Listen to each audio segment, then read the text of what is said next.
Mike Shack.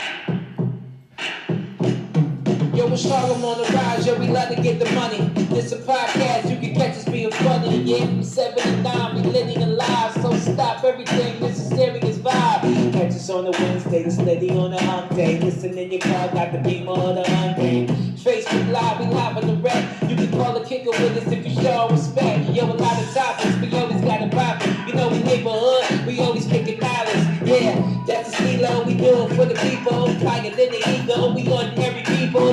We be kicking in, cause you know we living in. Come and catch a vibe, it's a vibe, come and witness it. We down for each other, no matter the weather. It's the B139, cause Harlem stick together. What's up? What up? What's good? Yeah. What's going on, everybody? What's it's happening? The What's going on? Hey. Christmas season is in the building. Christmas time. Yeah. Christmas. Yeah, how y'all doing? How y'all weekend? How y'all week, man? Everything been good, V? I'm good. Yeah, God, no God is complaints, good, no man. complaints. God is good. I had a rough start, but it turned out pretty nice. I'm saying, Yeah. you look good. You got the little Christmas colors, Oh, like my the thank you. red You know, on I it. tried to do a little red today for You the got last the little- show of the little sexy year, bra thing going on and all Oh, that. thank you. Oh wow, okay. Thank You you. got red on, you know. And Felicia my girl, got red on, you know. It's all matching right. ambassador. But we got the drama king in the building. Yeah, hold on. Welcome to the Beat 139. I'm Doc. I'm Don Vito. And I'm Callie. Welcome, everybody. So we got the drama king in the building, right? And the drama king is a Harlem representative. You know, the drama king pulling up tonight because he want to show Harlem some love. So without further ado, we got K Slate, the drama king in the building. Welcome, Kay. K Slate. K Slate is in the building, Harlem. Harlem, representing. Real representative, man. You know, as far as before we get into the beginning, how we normally do it, right? You know, K Slate, you like another person that we like look up to, as far as in the radio. First of all, far from the streets, before the radio, and then the radio and your whole movement, as far as coming up from, you know, the radio with the with albums you got it with artists, a lot of people you looked out for, a lot of people you paved the way, a lot of people don't know the K Slate story. You know what I'm saying? If it wasn't for you, a lot of people wouldn't even be on right now. You know what I'm saying, Slate? Yeah, true. Real talk. Real talk. And so we want to start it off like, you know, tell everybody why they call you K Slate. All right, K Slade originated from when I came out of jail. My original name was DJ KG. Right. And that's my initials, it's my real name. Right. When I came home and got back on the music scene, Naughty by Nature DJ had the name KG. Right. So rather than sound like a hater or somebody trying to act like who they were, even though I could have validated it, I just changed the name. Mm-hmm. Real simple, and ran with that. Okay. So tell everybody where you from, bro. East Side, Spanish Harlem, El Barrio, on 5th Street, 1st Avenue, you know. Born and raised. It don't get no different than that. You know, shuffled around, of course, lived in the Bronx, partially here and there. Yeah. You understand? Crazy girlfriend or whatever, go back to the project. you know how that go. Yeah. Nah, Harlem, yo. Yeah. But one thing I want to say, right? Yeah. One thing I like about what you do, and I try to like, you know, is I see it's important to you. You always pump Harlem. I always hear you Harlem from for years in the radio. Always Harlem. You may let it be known. What's important to you about repping Harlem? I think it's not just a matter of repping Harlem. I think anybody, wherever you're from, you're supposed to represent it. You understand? Right, yeah, You know what I'm saying? Absolutely. So I represent the culture first and foremost because, you know, the culture is worldwide now, but I'm from Harlem, so people got to know that. And then just the way we move, the way we act, our whole style, our swag, the way y'all other boroughs and states and city girls look at us, you know, they might not tell y'all, but Harlem, we different. Like, it is, we just different. Right. Everything about us is different. And it ain't being cocky or nothing. It is what it is, you know? Exactly. Even when Dipset came out and decided to, look how they shook the game. Cameron threw on pink and made it, you know what I'm saying? Fashionable Right. around the globe. In our era, we couldn't wear pink. Right. You understand what I'm saying? Yeah, Pink was like, they really talking funny about Yeah. it. So it's just like anything we grab hold to, we do it the best. No matter. You know? So let me ask you a question, right? So I want to know, right? How did you transition from coming up into radio? How did you? What was your drive? Like, how did you get there? I'm gonna tell y'all a story, man, that a lot of people don't. It's crazy. Yeah. Like my main thing is when I came home was to get on the right path. I was not going back on nobody's block. I wasn't pumping no 2 for 5s, no cocaine, nothing. I wasn't robbing nobody. I wasn't doing none of that. It was over. You understand what I'm saying? I wanted to, you know, I felt like, you know how people try to make that excuse. I was dirt poor, this and that. Yo, man, I was pretty all right as a kid. Right. I was raised right. I made the bad decisions on my own. Okay. So I'm not telling that, That's there being was real. nothing in the refrigerator and all this. That's bullshit. Right. It was there, but, you know, we wanted more because of what we saw other people had. So it's Right, like, right. if I had one pair of Pumas, I had to rock with for the month, but the other kid in school had 3, 4 pairs, then I wanted 3, 4 pairs. But my one pair was fresh, but that's just, you understand? It's just like the peer pressure, like of your surroundings, just you know, made me do anything that I did that was negative. Right. You know what I'm saying? So coming back on the scene, I'm one of them cats that went to 28th Street. I got t-shirts, sweat socks, sweatsuits that elevated to jeans and goose downs, whatever. I'm dressing people in the neighborhood. Kids go to school. Cats is calling me 11 at night before they go to the club to get gear. So that was my little hustle, and that was all to get my music equipment back. Right. So once I got the music equipment back, then I start, you know, doing the little mixtapes and everything, and rocking in the local clubs in the area, so on and so forth. And once my tapes started booming, there was a cat named Red Bandit in Brooklyn, and he had a spot called On the Low around Alby Square Mall. I used to go down there and sell him mixtapes, and he had a show called the Nighthawk Show. That was I don't know if y'all remember Hank Love and Half Pint. It was on the late night, and I used to do the music for his show while he talked. Right. That might have been around '96, but still, it was just me doing that. Right. There was no intention. I never wanted to be on the radio. It was never something that I looked up to doing at all. I had no interest in that. I just wanted to get back on, because when I came home, I seen Ron G, Kid Capri, SNS, Rest in Peace, Star Child, all these cats was, I was like, you know, I DJ'd when I was younger. Right. If they get money off of it now, I'm gonna get that money, because I just come from where we did it for the love. Right. Hip hop, you know, was just something we did for the love. It was breakdancing, DJing, you know what I'm saying, doing graffiti, you know, you go get knowledge of self, you know, the academy, you understand, everything, all the elements right there. We did it on the love, with no money involved. Right. So as my mixtapes progressed and I got hot, I never even knew I was as hot as I was. Right. And Eric Nix told me Chris Lighty wanted to. Eric Nix, I remember Eric. Yeah, he told me Chris Lighty, rest in peace, wanted to sign me to Violator. And I was like, yeah, you know, whatever. Ain't nobody giving me no record deal. You understand what I'm saying? And once the deal went through, I was flaming hot on the streets and everything. I got a phone call from Erica said, yo, Tracy Clarity want to meet you. She wants you to work at Hot 97. And I was like, huh?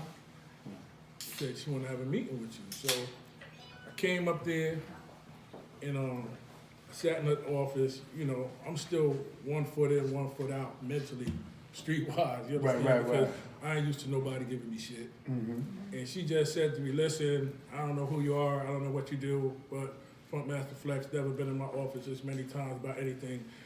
If you want to work here, we got a spot for you. So I'm sitting here looking at this chick like, and she was like, well, you want to work here or not? And I'm like, yeah, I'll take the slot. So that was 2001. That's how I landed on the radio. Wow.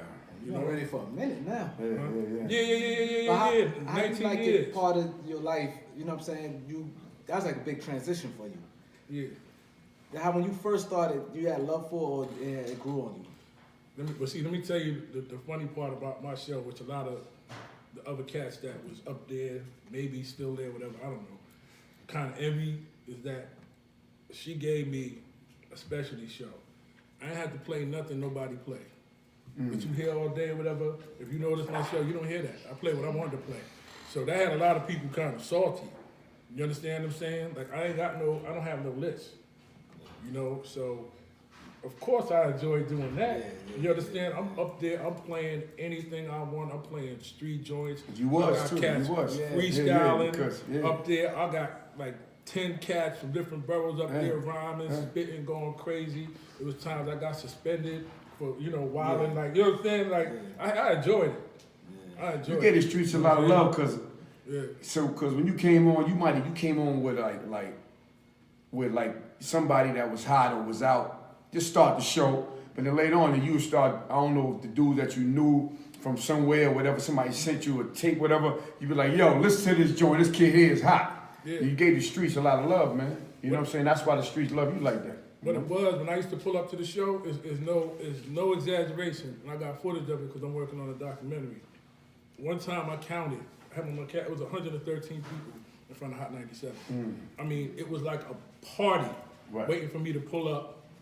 And I would get like around 20, 30 demos. And, the person I seen that was out there the longest, I would put them on.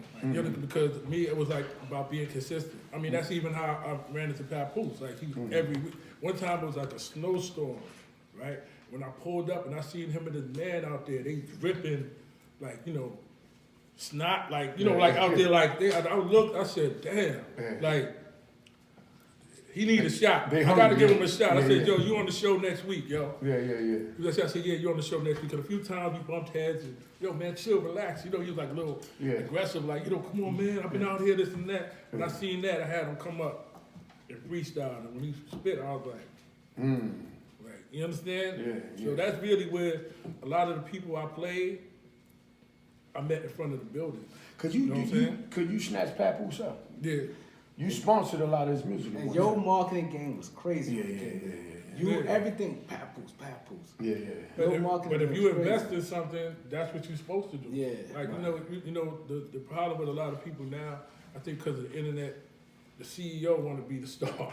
Yeah. You understand what I'm saying? Like, let the artist be the artist. Yeah, people don't want to stay in their lane. Yeah. But what's my question, K. You say you got suspended, right? What schools did you go to, and did you start DJing from like when you was in school, like high school and stuff like that, before got into a little trouble? No, when I was getting suspended, I was talking about off the radio. Oh, suspended off the radio. I was Yeah, suspended from school for class. cursing or doing some stupid Right. Okay. shit. But no, for school, I never graduated. I think I went to about one school. I went to about the 4th grade, and then they moved everybody from this side of our hood to PS 50. I went there to about the 7th grade. About then, my dick started getting hard. So they said all the bitches was in junior high school 13. So I was like, shit, let me start some shit. Went to junior high school 13. Did a year and a half there. Then they said all the bitches was in Charles Evan Hughes. Bang. Went to Charles Evan Hughes. Bang. Are you just jumping around? Yeah. Got kicked out of there. About 4 months, got kicked out of there for cutting class. And I landed in Park East. And Dougie Fresh was there, Teddy Riley. Like, Park East was the last stop joint. It's like, if I was 16, I could have had a classmate that was 32.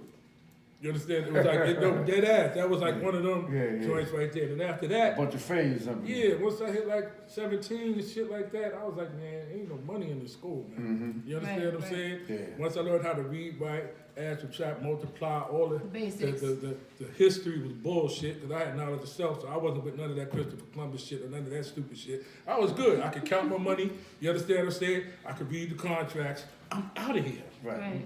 You did the right thing anyway, because sure. Christopher Columbus was a fraud anyway. And now we know all this stuff. he's a Like, we fraud. know all that we was taught. 90% of that shit was bullshit, but we know now. You understand? So what age would you say you got deep into your craft? But this was the thing. I was always in the neighborhood, like locally DJing. I say from about 14 years old is when I really was trying to go hard with it. But the first time I ever DJed was 11 years old, house party, older nigga house party, cutting class. Nigga told me come over there. I used to sell weed in my school. He used to give me loose joints. Older nigga corrupted me in my hood. You know what I'm saying? It happens. I was a quiet dude, you understand? He seen I wasn't getting into trouble. I didn't talk too much. So he used to give me loose joints to sell. One day he told me, I don't even go to school today. I got a house party. And He stuck me in the room, gave me a bunch of 45s. You remember they had the little component sets, and he was like, look, put this record on. When this record's going off, turn it down and put this 45 on and turn this one up. So, say about, halfway through the party, I start smoking, so I'm bugging out, the records is going off, old nigga screaming, he banged on the door, yo, what you doing, and this and that.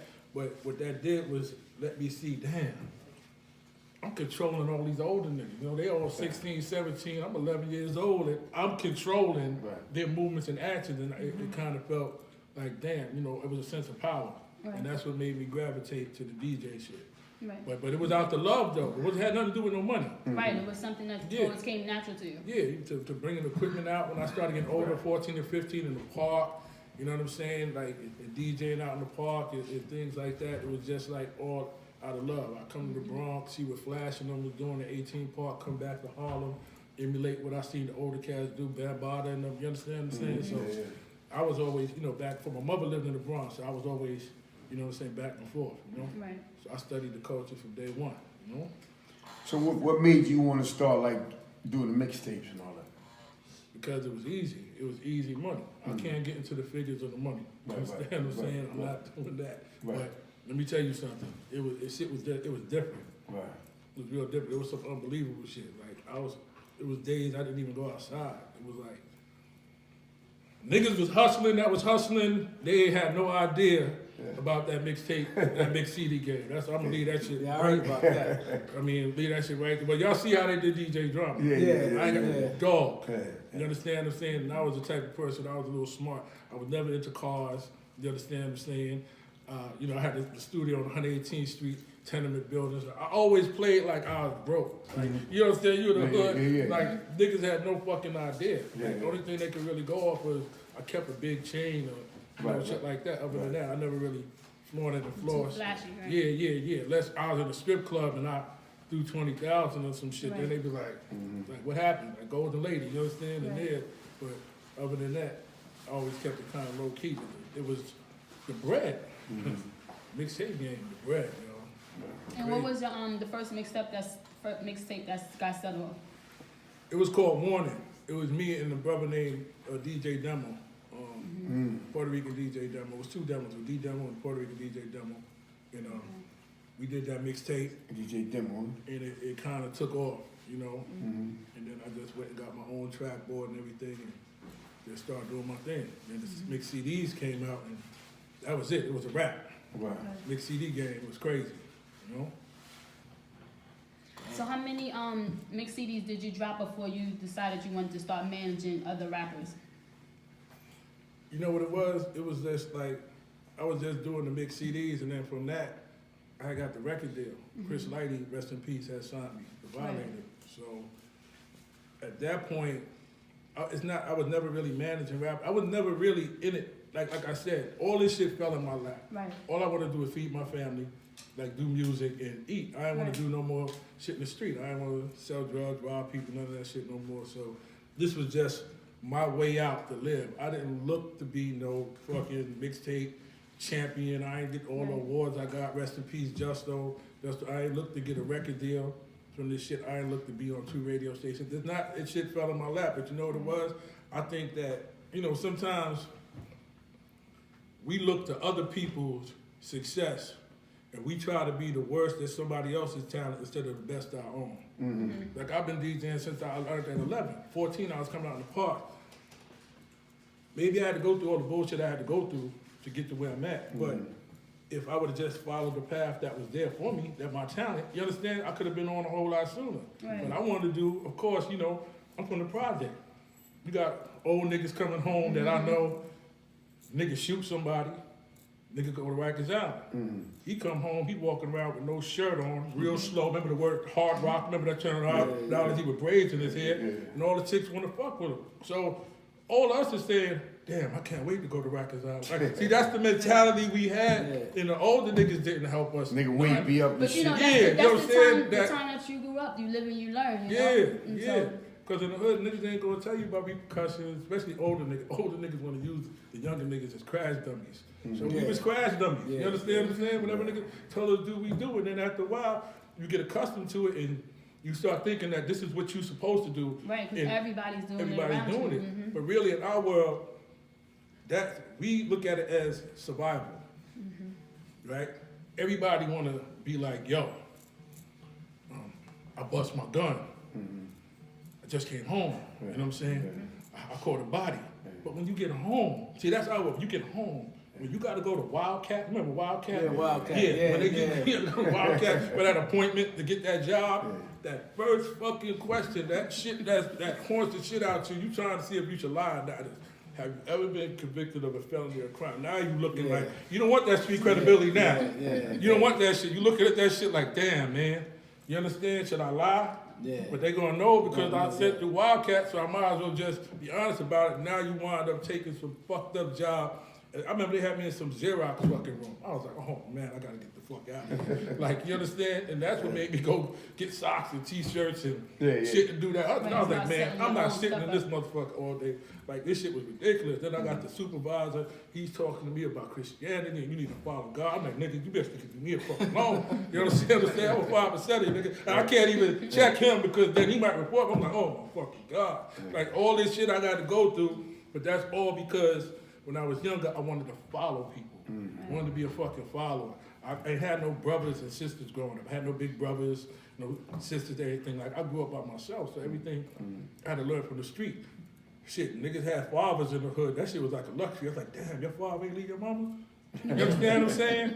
Shit, my dad left at 8, man. You know what I'm saying? Like, that shit was like a luxury. You understand? See the nigga with his mama and father. You know what I'm saying? Shit, my father left. I had to come back to the project in Spanish Harlem and grow up with my grandparents. You understand what I'm saying? Yeah. Like, so, you know, all that shit right there that I had to go through, you understand what I'm saying? To get to where I'm at now, I appreciate it, but I really wish I didn't. You understand what I'm saying? Like, you know, like some shit is just like, is unnecessary. Like, I did a lot of unnecessary, stupid shit. But sometimes, you know, when you know, we all come from the street pretty much.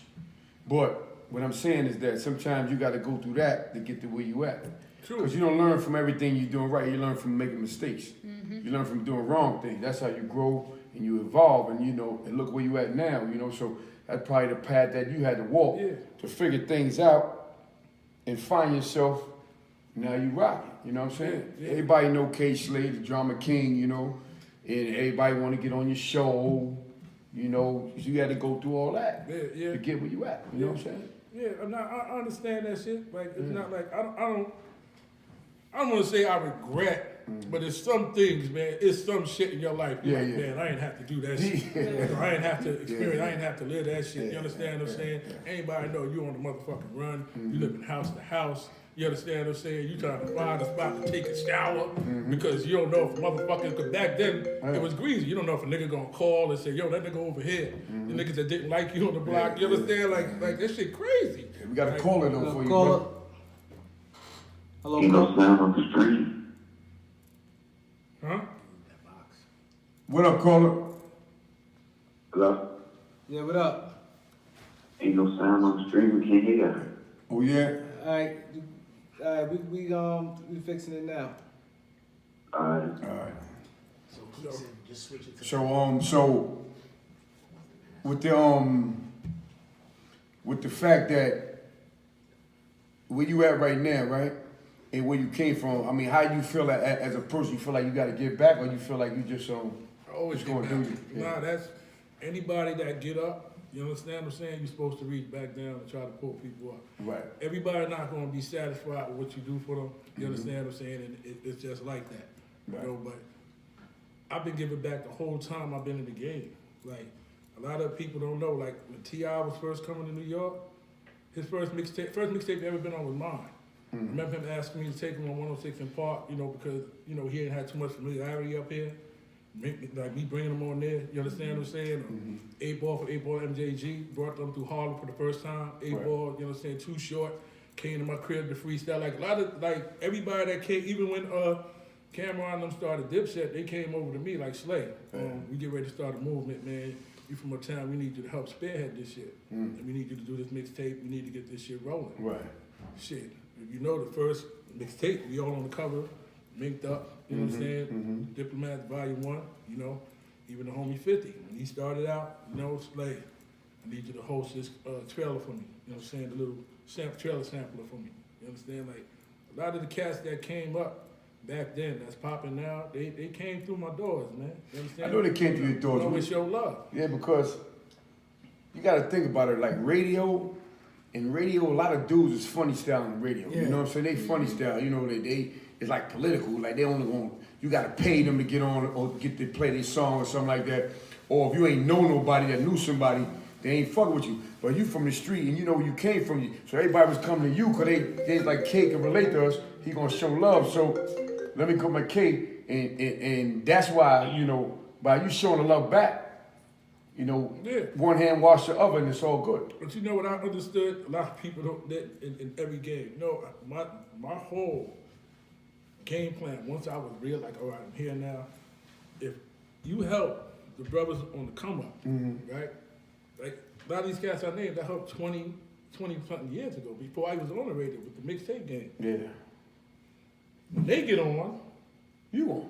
Exactly. So it's common sense. Like, so that's why I'm glad that I had the platform where I could help all the upcoming artists because 2 out of 10 of them niggas every year is gonna pop. Right. You know what I'm saying? Some of them is not gonna happen because of politics. You understand what I'm saying? But some of them is gonna pop. Like it's like a lot of brothers, even what's it, Disturbing the Peace, when Shaka and Ludacris started up. And I did their mixtape for them, you know, when 2 Chainz' name was Titty Boy and shit like that and all that. Now I can hit 2 Chainz like, yo, I need a rush, boom. Like, you understand what I'm saying? Like, I've always, I didn't care where you was from. I didn't discriminate, you understand? Like, if somebody from the label said, yo, I got such and such a town, I want to bring them through, all right, come through. I had a spot on 118th First Avenue. It was a must. Like it was like, yo, you gotta stop by Slade's spot. Like you got to. You always kept your options open, which is good. Yeah, so I always had, like everybody had back then had came through there. If not did a mixtape, they did a freestyle or something, you know. And that was like my game plan, you know. Gotta look out for people, man. You can't be greedy. There's nobody that you can't turn to right now, right? Oh, of course, there's a couple more fuckers I can't turn to now. Like everybody don't love you. You understand? And then there's gonna be little grudges that come about. Remember, I was calling myself the Drama King, and just to clarify, when I said Drama King, don't mean like I was starting trouble. That shit started pissing me off because a lot of misconceptions with the name. The name Drama King came from hip hop battles always evolved around cats going at each other. And it seemed like as it started shifting into the mid to late 90s, it started turning into this money shit. Like, oh, I got this much money, I got these cars or whatever. So that means that if you had a couple million, but he was a thousandaire, and y'all had a gripe, he's just as nice as you. Right. But he comes at you, the DJs was like, oh no, I'm not gonna play his shit because I don't want him to get mad at me, whatever. I was like, man, fuck that. Give me that record, B. You understand what I'm saying? This is hip hop. We not doing that money shit. Who's the flyest? Who got the best chick? That has nothing to do with this art form right here. If you call yourself a rapper, you gonna rap, nigga. And if you got a problem with, you don't feel like he's on your level or whatever, then drop the MC off your name. Right. So that's the game I was playing, and of course, I got a lot of enemies from that because I was putting niggas on an even playing field. Right. That's how it's supposed to be. Yeah, that's how it's. But now, let me tell you the side I don't like about the Drama King moniker is that niggas was rhyming back then. Every now and then might get a little scuffle, something might go a little too far, whatever. But these motherfuckers now is shooting and trying to kill each other before they even get on the mic. If I'm straight from Instagram, niggas is killing each other. It's on when I see you. Nah, it's that Instagram, that pull up, but drop your location. It's that thing going on there. But that's not hip hop. That's violence, man. Yeah. You understand what I'm saying? That's violence. Don't tie that shit into the culture. Like, yo, I don't know if people understand that this shit is a gift, y'all. Like, this is the only occupation legal where you could be a millionaire and be a total fucking idiot. No education, at all. You don't have to read nothing. You don't even have to read a book now. You can just get on the mic and yo, Go off your talent. Yep. I'm a gangster. I'm a gangster. I'm a gangster. You can say that shit fucking 100 times and say, oh, that shit is lit right there, whatever. Or you could curse your fucking aunt out and she could slip and break her elbow and stream 50 million and they'll say, man, he got 50 million streams off his aunt breaking her elbow. That means 50 million people might stream his record now. Let's get him in the studio and see if he can rhyme. Like, you understand what I'm saying? Mm-hmm. This is where we at right now. Yeah. And that shit don't make no sense. And at the end of the day, if you want to keep it funky, right? Hip hop has saved a lot of people's lives, man. A lot of families, man. Not just in the hood, worldwide. I remember when I was coming up, hip hop was like really getting popular. And then the powers that be wanted to dent it. It even went all the way up to the White House where they was trying to ban rap and all that rap and all this. Yeah. And people fought and they stood up for that. Yeah, rubbing butts. You understand? Right. That's your name, But hip hop right now, we got people that got $1, $100, $1,000, $100,000, $1 million. Jay-Z's a billionaire. From the streets, from the projects. You know what I'm saying? This saved a lot of people's lives. Hip hop is all your movies. All your whatever. Hip hop is everywhere. It's in the white family house, in the black family house, the Asian family house, the Spanish family house. It's everywhere. But they want to ban it at one time. You know what I'm saying? So we got to protect it and stop hurting each other and nurture the culture and just keep it alive because it ain't going nowhere. But if we keep hurting each other, then it's whack. You know what I'm saying? A lot of that shit comes from the record companies though. It's dumb because if you put standards and shit like that, if you like, it's almost like the same way they tell motherfuckers, yo, if you bad, you're not gonna go to heaven. You understand what I'm saying? Like the same bullshit y'all put on people out this motherfucker. Like in that aspect, if you told them, like, listen, I'm giving you this record deal, but if you go out here and shoot somebody, or you go out here and get caught cracking somebody's head, whatever, we taking all this back. Like there's no stipulations. Like, you know what, why? Because they want you to do that. Right. So your stupid ass to go to jail, right. Or you could die and they can keep your royalties and still make money off you because right now, shit, the dead man is more profitable in the music game than the man alive. Like a motherfucker, like niggas start screaming crazy. Who's getting the money? His family. Exactly, the family. Or the record labels. Labels, because they want to match. They might get a little piece of that shit, they're not getting it all, but it's just like, at this time and age, I just think it's no more artist development. A lot of the younger artists don't know about the culture. They don't care about the culture. They look at it as a dollar bill. And that's like, you know, when somebody coming to boxing, they know who Muhammad Ali is. They know who Jack Johnson is. You know what I'm saying? Yeah. You know what I'm saying? Like they know who George Foreman is. They know who Sugar Ray Leonard is. You know what I'm saying? And this culture is the only culture, like, you can ask them, well, what year did the culture start? They can't tell you 1973. Right. What day? They can't tell you August 11th. You understand what I'm saying? Well, who was one of the founding fathers? They can't tell you Kool Herc. Right. Like, you understand? Like, they really don't know. Well, where was the first hip hop party? They don't know what's 1520 Sedgwick Avenue. You understand what I'm saying? There's no hip hop education. So if you don't educate the culture or where it came from, it's gonna go any fucking which way but where it's supposed to go. Right. Like I said, again, you can't blame the younger brothers. That's just like taking a nigga to school again. Man, I already went to school. I don't want to learn that shit. Fuck out of here. You try to stuff all that shit on me now. You only tell me that shit in the beginning when I first started. You understand what I'm saying? Like, so they don't care and they don't want to know. But I think it's real important. It's just like, it's brothers like Grandmaster Melly Mel. You understand what I'm saying? Who made it where cats can be millionaires now. Curtis Blow. They don't know who the hell they is.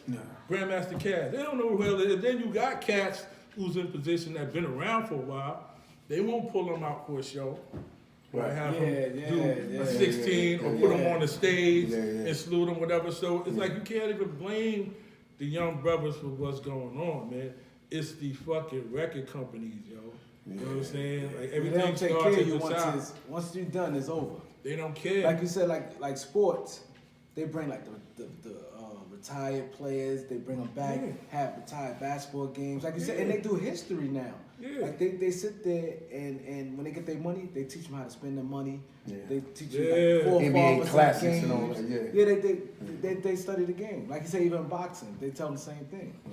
First thing somebody should do, if you're a rapper, First thing you should do when you get a record deal, if you get $100,000 advance or something like that, don't go get a chain. Don't go get a car. First thing you do, change location. You got to eliminate yourself from the haters. You got to, because the haters is the niggas that love you, but everybody can't go. So some of the niggas that can't go is gonna become haters. Yeah. Second thing you should do is invest in a studio. You rap, nigga. Why you gonna keep giving somebody $100 an hour, $120, $50 an hour? Invest in the studio. You know what I'm saying? That's the first thing you do. That's just like a stick-up kid with no gun. You gotta go borrow a gun to rob a nigga. Yeah, that's You understand what I'm saying?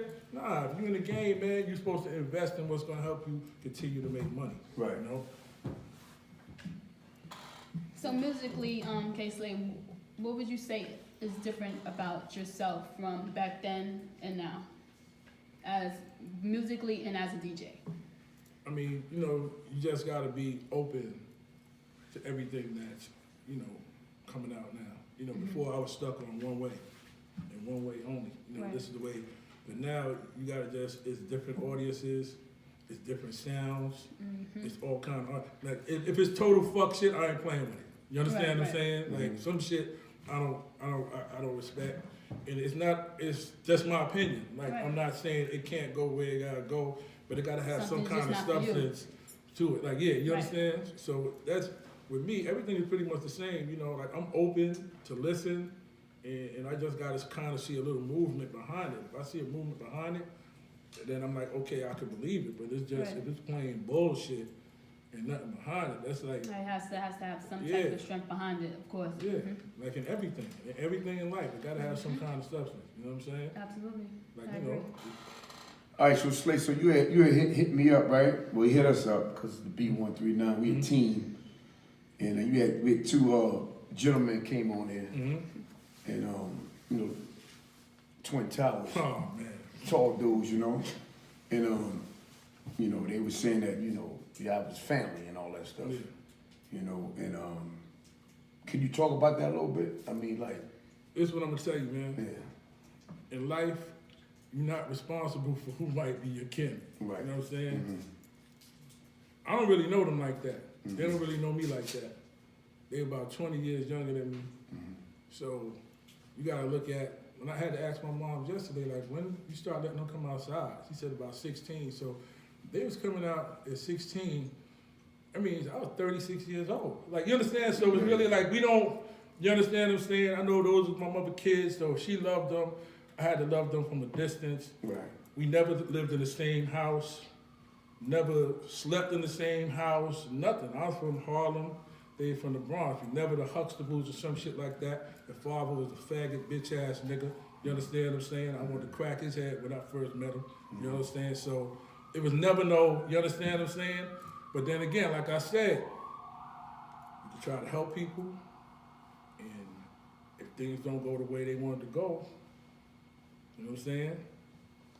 So, Get upset. so by that being your little brothers, you tried to. Them niggas ain't my brothers, man.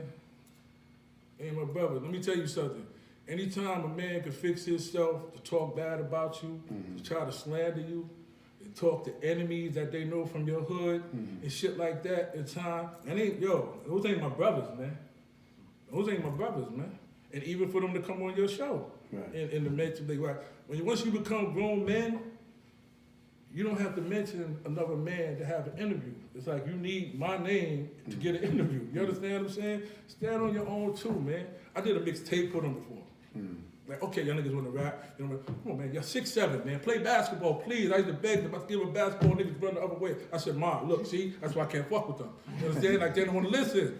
You understand what I'm saying? And even right now, I tell my mother, because I'm third party with them, listen, they got a gift. You know what their gift is? They know how to get up on people. They know how to get up on celebrities. They could get up on Oprah. How many motherfuckers could get up on Oprah 20 times and have a hugger?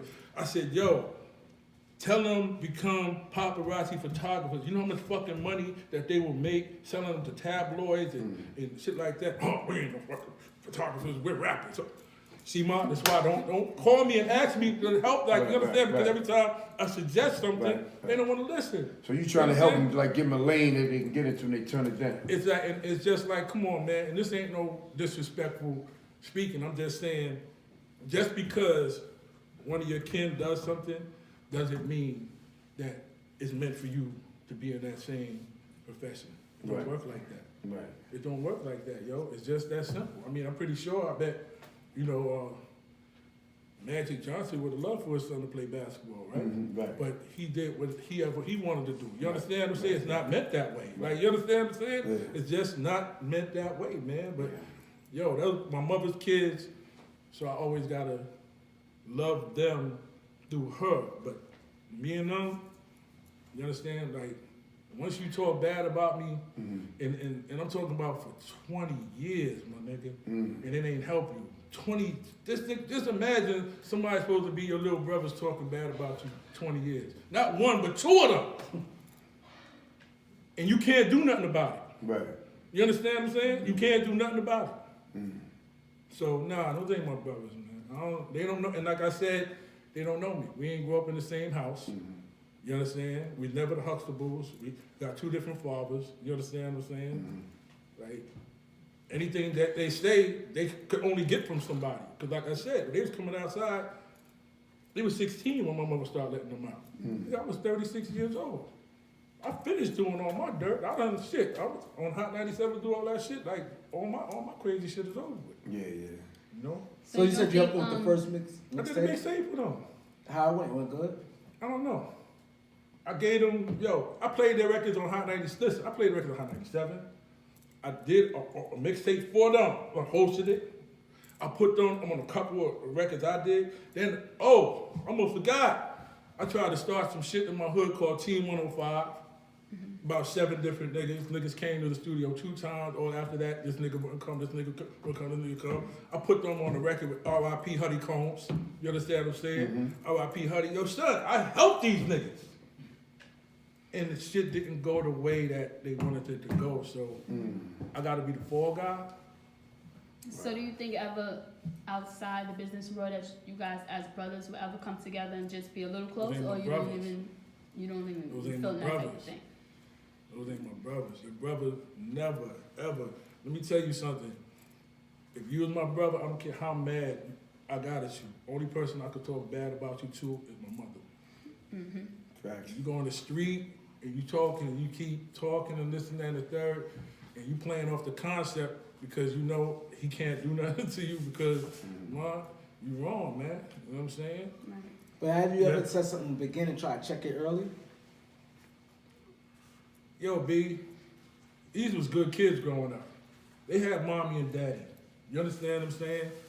I came up there in the Bronx, you understand, when niggas was fucking bullying them, coming up in that park around St. Raymond by myself to regulate niggas and shit like that. By myself, yo. I came to the fucking hospital when them niggas tried to murder them niggas with me, Big Gene, Dill, Papoose, all them niggas from Bed-Stuy. We all came up there and went looking for them niggas. You understand what I'm saying? Every time, this is me not fucking with niggas, I'm still gotta risk my life with other niggas to try to, you understand what I'm saying? And y'all niggas still, like, they'll be good for about a year. The next thing you know, they'll wake up and just start over again. You understand what I'm saying? It is what it is, yo. But you know what? At the end of the day, I don't wish them no harm, man. You understand what I'm saying? Yeah. God bless babies and fools, and they real foolish, man. But I'm just living my life. Maybe one day they'll find theirs, man. But those are not my brothers, man. Word up, because your brothers do not talk bad about you to anybody at any time. And So is it ever weird, like, are you guys all at the same house at the same time seeing your mom? Like, do you guys go see your mom at the same time? Did that ever they happen? live with my mother. Oh, wow. Is it uncomfortable when you go over there and they're there? Or you just like, They know not to hey, be there. whatever. See you later. They know not to be there. Or they somewhere else. No, but this is the crazy thing. See, they won't come up here and tell you this year they was going to jail. Because you know they got these court fees and this and that and the third, right? They was going to jail. My mother hit me, Keith, can you please, I know you don't, whatever. I said, all right, cool. Gave my mother the money for them. I was up in the Bronx one day. I was doing a big music hut. I was going to get some sneakers, and I seen them walking by. So I'm standing there. They look at me like, oh, yo, what's up? Yo, man, we appreciate that. Yo, here, you just got our check. You want me to give you the money? I said, man, keep that shit. I'm good. So still, even this year, like, I stopped it, but you still find time to come. Like, you know what I'm saying? Like, bro, I'm good on them, man. God bless them. Keep doing what y'all doing. But every time y'all motherfuckers do an interview and y'all bring my name up, if they ask me questions about it, I'm gonna fix the shit, man. I'm gonna fix it. I'm gonna put it right. Word up. Every time, man. Leave me the fuck alone. And if they was somebody else, you understand? You know what? Let me stop. Because this internet shit. Anyway. Yo, I got a new EP coming out. That's what I was going to ask you next. What's going on with King right now? What's coming up? A new EP coming out. You know what I'm saying? It's called Living Legend. That shit is dropping the end of January. You know, a lot of dope hits on there. The first single got Juicy J, ASAP Ferg, and Dave East. It's a mean banger. You know, I got a single out right now. I did with a lot of the upcoming young brothers in the game. That's my whole nother record deal. I got that on E1. That got A Boogie, Blueface, and Moneybagg Yo on it. So that joint is knocking right now. Video is out and everything. But the EP, that's a whole different. That's on Empire. That comes out next month. It's a lot of bangers on there. You know, a lot of bangers on there. You know what I'm saying? People gonna love it. Hey, so can you let everybody know where to find you at, King? Yo, Instagram at DJ K Slay, Hot 97, Thursday night, Wednesday night, Sirius Satellite Radio, you understand? Strip club events, Straight Stunt Magazine, you understand what I'm saying? Like, I'm all over the place. So we didn't even get to the straight stunting. That's why I want to ask you. Oh, shit. Yeah.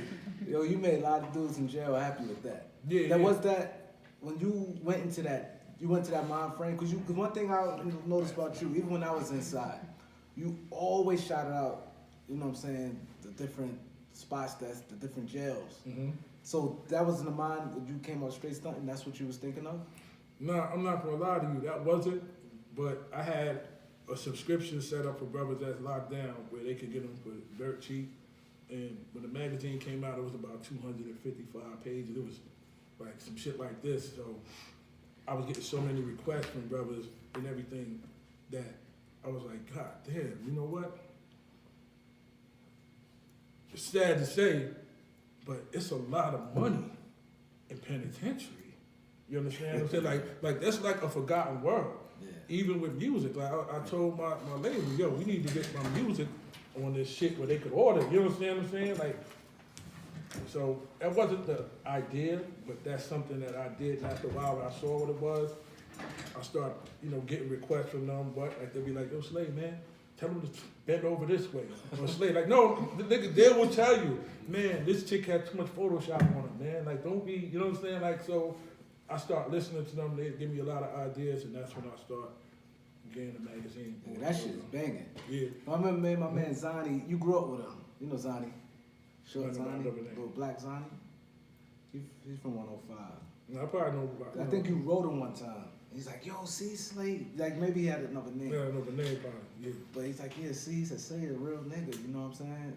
We was in the Fed joint together, and we used to always get your magazines or different shit like that. So, what you doing with that now? Oh, it's still out. I'm still pushing it. Unfortunately, right now, that's like 85% other consumers because nobody buys magazines anymore. Nobody buys newspapers. Nobody read everything people do on the phone now. You know what I'm saying? So really, that's like 85% of the consumer when it comes to magazines now. But it's still bubbling. Shit. I just put out a Snow Bunny issue because they kept asking for one of those. I just listened. You know what I'm saying? So I did that. I put that out like about a week ago. A Snow Bunny? Yeah. Yeah, that's what they want. They ask for, yo, it'd be like, let me get an all Latina issue, or yo, we need a joint with all strippers, like this and that. Like it's different. Whatever they request different. for, pretty much. Yeah, I put it together for them. That's a good look right there. Yeah, I mean, and shit. And then we ain't even gonna talk about a lot of brothers told me that, you know, when they go to war, you know, a magazine about this thick. A lot of niggas stuff it right here. Yeah. Because it can't, you know what I'm saying? Yeah. It can't get stuck. Yeah, they do. Yeah. Yeah, that magazine do a lot, right? Multitasking magazine. You Yeah. stuff straight stuck right here. Ain't nobody stabbing you, B. Yeah. And you take a couple of them Yeah. around you, you got body on them. Word up. Put it on the Not arm only that, jacket. you, but I ain't gonna lie, you got a lot of girls popping too on from Yeah. stage stunt. Miss DR, like you really, like one thing I say about you, if I was like an artist, I'll mess with you because you really get behind your artist and anybody you pushing. Anything I do, Oh, Miss DR, like you really got her popping. had a lit, yo. You had her Yeah, lit. had a lit. Yo, she's in so many, you know, on walls. Yeah, a lot of them, her, Miss Cat, Miss Cat. shit, Buffy the Body, when she first came out. Yeah, we was yeah. rocking Oh, remember together. Buffy, huh? Shit, there was too many, I'd be here all day, man. You know what I'm saying? Yeah, Buffy wasn't no joke. Yeah. But let me ask you this: do you think you get your just due in this game? I don't think so. Yo, you know Because what? like the names, like you said, the start of it, like I could, like you say, like Pat Poole, Siva, Miss DR. She turned around, she getting. I saw her in Miami. Was it Miami or Atlanta? I can't remember. Hosting. She on the top of the flyer. She getting paid for a host. Nah, a lot of Like the this is women from a around me. magazine. A lot of them. Yeah, a lot of them, you know, elevated. You know, a lot of them started clothesline, eyelash lines, Yeah. businesses, real estate, and so. But that's the whole thing. My whole game with a lot, at least my team, was that if you were stripping, okay, I respect it, but we got to get you off the pole. You understand what I'm saying? Like whatever it is, we got to elevate it. You know what I'm saying? And that way, it looks like a real movement. Not like. And the crazy thing is, 90% of the girls that's around me, they don't dance. Maybe because you see their pictures in the magazine or how they dress, niggas assume that. Because I remember there was some chicks talking about, yo, I don't want to, like they didn't want to be on a flyer with them. They said, because I don't want to be confused with strippers. I was like, none of them here strip. What are you talking about? Like, lingerie is lingerie. I'd be like, I said, ask her what she wear when she go to the beach. Fuck you got on? You know, I said, well, that's what they're wearing in my magazine. There's no nudity. Everybody has on lingerie, so you know. That's really the mission, man. If somebody moving with you, it's supposed to be you helping them. You help elevate them somehow. Some of them ain't gonna get it. You understand what I'm saying? And I tell them up front. I be like, look, you trying to get out your current position or you looking for baller? Because I know plenty of niggas that'll have fun with you. That's not what we about. But don't wait to get up, and then after you waste people time for a year and a half, 2 years, now you run off and shit with some cat. He played with you for about a year. Yeah. Shit, now you want to start coming back. You understand what I'm saying? Yeah. Like it happens all the time. You know, I tell them, I say, you know, it's a big difference between when you come into an event, and you got your own section, and the waitress is bringing you your own bottles. You the star. Why you want to be the side chick around 30 other chicks in the section looking like the groupie? You understand what I'm saying? Got you. Like I try to show them the game. Some of them get it, some of them don't. You know what I'm saying? It is what it is. Like you the star. Like And we got leaders and we got followers, so that's Yeah. just the world we live in. yeah, you the star. Like you the star here. Like you are the star. I mean, I know when I don't go to the club, I'm not going to see no men. I don't go to concerts. I ain't going to see no fucking men, yo. I can't do it. Like that's just me. You understand what I'm saying? If it's some old school shit, it'll be a chick with me. Right. You know what I'm saying? Like I'll go see some Earth, Wind, and Fire or some shit like that. I ain't going by myself. Right. Reese White, like that's like nah, Yeah. ain't going on. You understand what I'm saying? So that's just me, you know. Yeah. So your documentary, when that coming out? Oh man, I would say that I'm gonna be to about 2021. Oh, okay. Cause I want it to be right. Like, Yeah, take your time with that. I got footage from when I was a teenager and shit like all that in this hip hop shit, the graffiti shit, the art shit, all that. Like, so I got all of that. A lot of times when I was in Miami, like in the studio, working with different people, I got all kind of footage. You know what I'm saying? I remember I had got a video camera, and I used to just have it with me and set it up in the studio. I remember one time I was in the studio. And I was like, you know, in fact, Joe was like, Slay, will you put that fucking camera away? Like, what the fuck is wrong with you? I said, listen, this footage shit, this shit, I'm telling you, down the line, yo, this shit gonna be lit. I'm telling you, man. And then they're like, yeah, whatever, Slay. Like, you know, now look. Yeah. Motherfuckers Everybody, can't, a nigga, mama fall on the fucking floor. A nigga be like, yo, man, I need help. My mom just fell. You understand what I'm saying? Nigga, help her. Nigga will not help you before they pull the motherfucking cab out. You understand what I'm saying? Shit is crazy. But not only that, man. though, like one day I was coming out this building, and I think a car just was on fire. And yo, you seen everybody walk to the car with their joint like this. Like, god damn, and everybody getting that shit on their phone. The shit burn up like motherfucker. Everybody got their phone out. So that shit, you right. Yeah, You right. come on, you see it on the internet you see shit happen every day. Yeah. And niggas all got their camera and I'm like, yo, help them. Yeah. Every second. You know what's crazy? Because Footage is everything big. is not for the gram and to be posted up. But unfortunately, Yeah. it's where people get their That's attention the from. world we live in. That's the way it is now. It's sad, man. I'm an old head now. I ain't with none of that shit. Like, I don't want no trouble. I don't want no beef with nobody. I just want to do my music and live my life. Unfortunately, in this game, sometimes things gonna come your way. You gotta figure out how to handle it the best way. You know what I'm saying? Without getting into though, but if it is what it is, it is what it is, man. You know? So true. What about just trying to keep that positivity out there and try to keep this culture going forward? All right, so Kate, just tell everybody your links one more time, bro. At DJ K Slay, that's my Instagram. At Straight Stunt Magazine, that's the magazine thing. I don't really be on Facebook like that. Bunch of motherfuckers you don't want to see me on there. Niggas you went to school with, fuck out of here. We wasn't even cool. We ain't cool now. You know what I'm saying? So that's about it. You know? All right, so can you tell everybody what podcast you're on today and what's your favorite podcast? Oh man, I'm on the air with the beat 139. That's right. There it Yes. is. 139, 139. Kate Slay, Driver King.